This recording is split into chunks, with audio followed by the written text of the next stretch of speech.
നമസ്കാരം എല്ലാവർക്കും തത്വ competitive exam കോർണറിന്റെ പുതിയൊരു വീഡിയോയിലേക്ക് സ്വാഗതം. അപ്പോൾ ജൂൺ 6ഉം 17ഉം നടക്കാൻ പോകുന്ന 2022 ഡിഗ്രി ലെവൽ പ്രിലിംസ് പാസ്സായ മെയിൻസ് എക്സാംസ് അതിനു വേണ്ടിയിട്ടാണ് നമ്മളിപ്പോൾ സ്ഥിരമായിട്ട് വീഡിയോസ് ചെയ്തുകൊണ്ടിരിക്കുന്നത്. ഇത് തന്നെ നിങ്ങൾ university assistant, SI, field officer, prelims കഴിഞ്ഞവർക്കും ഫോളോ ചെയ്യാം കേട്ടോ. എല്ലാ മെയിൻസ് ആയതുകൊണ്ടും സിലബസ് മാറ്റം ഇല്ലാത്തതുകൊണ്ടും ആർക്ക് വേണമെങ്കിലും ഫോളോ ചെയ്യാവുന്നതാണ്. പക്ഷെ ഇതൊരു ക്രാഷ് കോഴ്സ് രൂപത്തിലായതുകൊണ്ട് ഒരു ദിവസം തന്നെ നമുക്ക് ഒരുപാട് ടോപ്പിക്സ് തരേണ്ടി വരുന്നതാണ്. അപ്പം 6-ാം തീയതി എഴുതുന്നവരെ ഒരു 30-ാം തീയതി ആകുമ്പോഴത്തേക്കും നമ്മളൊരു 70-75% എങ്കിലും സിലബസ് കവർ ചെയ്യണം GK എന്നാണ് ഉദ്ദേശിക്കുന്നത്. ഒരുപാട് ടോപ്പിക്സ് തരാനും ഒക്കത്തില്ല, കാരണം എല്ലാവർക്കും അത് പ്രാക്ടിക്കൽ ആയെന്ന് വരില്ല. കുറേ ടോപ്പിക്ക് തന്ന് കുറേ ക്ലാസ് തന്നു കഴിഞ്ഞാൽ നിങ്ങൾക്ക് എല്ലാവർക്കും ഫോളോ ചെയ്യാനൂടെ പറ്റണ്ടേ. പഠിക്കുന്ന കാര്യങ്ങൾ കൃത്യമായിട്ട് പഠിച്ചില്ല എന്നുണ്ടെങ്കിൽ സ്റ്റേറ്റ്മെന്റ് വരുമ്പോൾ നിങ്ങൾക്ക് തെറ്റിപ്പോകും.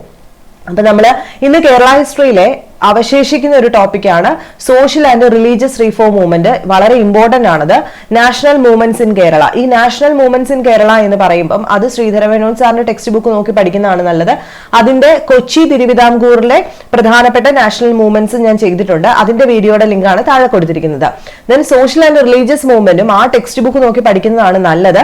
എങ്കിലും ആ ടെക്സ്റ്റ് ബുക്ക് ഞാൻ എടുത്തിട്ടില്ല.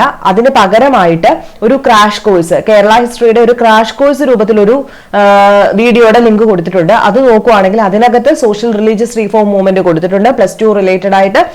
അതുപോലെ തന്നെ കൊച്ചു ക്ലാസ്സിൽ പഠിക്കാനുണ്ട് റിലീജിയസ് റീഫോം മൂവ്മെന്റിനെ പറ്റിയിട്ട്, അതും കൊടുത്തിട്ടുണ്ട്. ഇഷ്ടമുള്ള ടോപ്പിക് സെലക്ട് ചെയ്ത് നിങ്ങൾ പഠിക്കുക.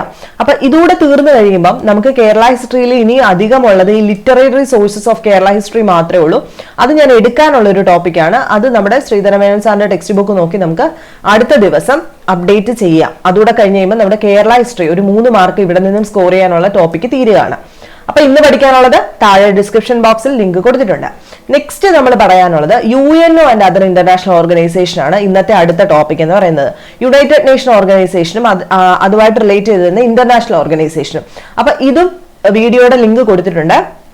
ഇവിടെ ശ്രദ്ധിക്കുക, 2ാം ലോക മഹായുദ്ധവുമായിട്ട് റിലേറ്റ് ചെയ്ത് വരുന്ന കുറച്ച് പോയിന്റ്സും കൂടെ ഈ കൂട്ടത്തിൽ തന്നെ പഠിക്കുക. ഇപ്പൊ history after second world war എന്ന് പറയുന്നത് തൊട്ട് മുമ്പ് കിടപ്പുണ്ടല്ലോ, പൊളിറ്റിക്കൽ ഹിസ്റ്ററി. അപ്പൊ അതുമായിട്ട് റിലേറ്റ് ചെയ്തിട്ടുള്ള UNO വരവ്, അതൊക്കെയാണ് ഞാൻ ആ വീഡിയോയിൽ കൊടുത്തിരിക്കുന്നത്. അതും കൂടെ ഒന്ന് നോട്ട് ചെയ്ത് പഠിക്കാം. ഇനി ഇപ്രാവശ്യത്തെ ജോഗ്രഫിയില്, ഇന്ത്യൻ ജോഗ്രഫിയില് റിവേഴ്സ്. അപ്പൊ റിവേഴ്സ് എന്ന് പറയുമ്പോൾ നിങ്ങൾക്കറിയാം, റിവേഴ്സ് തന്നെ ഹിമാലയൻ നദികളുമുണ്ട്, പെനിൻസുലാർ റിവേഴ്സും ഉണ്ട്. സ്ഥിരം ചോദ്യമാണ്. +1 ടെക്സ്റ്റ് ബുക്ക് നോക്കി തന്നെ പഠിച്ചിട്ട് പോവുക ഡിഗ്രി മെയിൻസുകാര്. റിവേഴ്സ് ഹിമാലയൻ നദികൾ, അതായത് ഗംഗയുടെ ഉത്ഭവസ്ഥാനം, സിന്ധുവിന്റെ ഉത്ഭവസ്ഥാനം, അതിന്റെ കൈവഴികള്, ബ്രഹ്മപുത്ര കൈവഴികള്, അതെല്ലാം വരുന്ന ടോപ്പിക്സിന്റെ വീഡിയോസ് കൊടുത്തിട്ടുണ്ട്. ദെൻ പെനിൻസുലാർ റിവേഴ്സ് സ്ഥിരമായിട്ട് ഇപ്പൊ ചോദിക്കുന്നുണ്ട്. അതിന്റെ വീഡിയോയുടെ ഒരു ലിങ്കും കൊടുത്തിട്ടുണ്ട്. അത് നോക്കിയിട്ട് തന്നെ പഠിക്കുക. ദെൻ മിനറൽസ് ആൻഡ് ഇൻഡസ്ട്രീസ് എന്ന് പറയുന്നത് ഇപ്പൊ സ്ഥിരമായിട്ട് ചോദിക്കുന്നുണ്ട്. അതിന്റെ ലിങ്കും കൊച്ചു ക്ലാസ്സിലെ വെച്ചിട്ട് പഠിച്ചാൽ മതി. ആ ഒരു ലെവലിലാണ് ഇപ്പൊ ചോദ്യങ്ങൾ വരുന്നത്. അതും പഠിക്കുക. അപ്പം റിവേഴ്സും മിനറൽ ആൻഡ് ഇൻഡസ്ട്രീസ് ഇന്ത്യയുമായിട്ട് റിലേറ്റ് ചെയ്ത് 2 ടോപ്പിക്ക്. അപ്പൊ ഇത്രയും കാര്യങ്ങൾ മനസ്സിലായല്ലോ. അപ്പൊ കേരള ഹിസ്റ്ററിയുടെ ഇത്രയും, UNO and other organisation, world history, ജോഗ്രഫിയിലെ റിവേഴ്സും മിനറൽസ് ആൻഡ് ഇൻഡസ്ട്രീസും. ഇനി അടുത്തത് ഒരു വാസ്റ്റ് ആയിട്ടുള്ള ഒരു കാര്യമാണ്.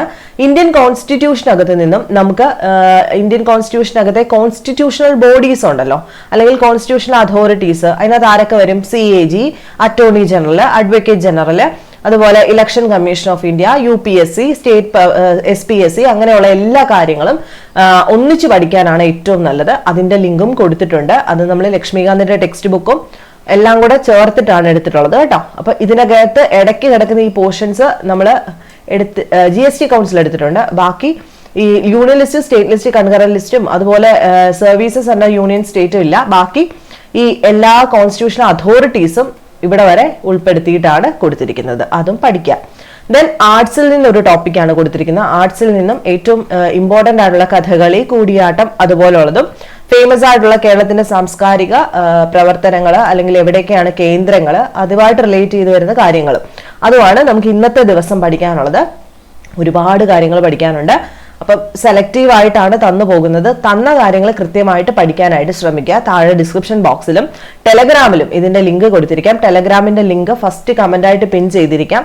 അതല്ല അത് കിട്ടുന്നില്ല എന്നുണ്ടെങ്കിൽ തത്വ യൂട്യൂബ് ചാനലിൽ നിന്ന് ടെലഗ്രാമിൽ നിങ്ങളൊന്ന് സെർച്ച് ചെയ്താൽ നിങ്ങൾക്ക് കിട്ടുന്നതായിരിക്കും. അപ്പൊ സംശയമൊന്നും ഇല്ലെന്ന് വിചാരിക്കുന്നു. അപ്പം ഓൾ ദി ബെസ്റ്റ്. നല്ല വൃത്തിയായിട്ട് പഠിക്കുക.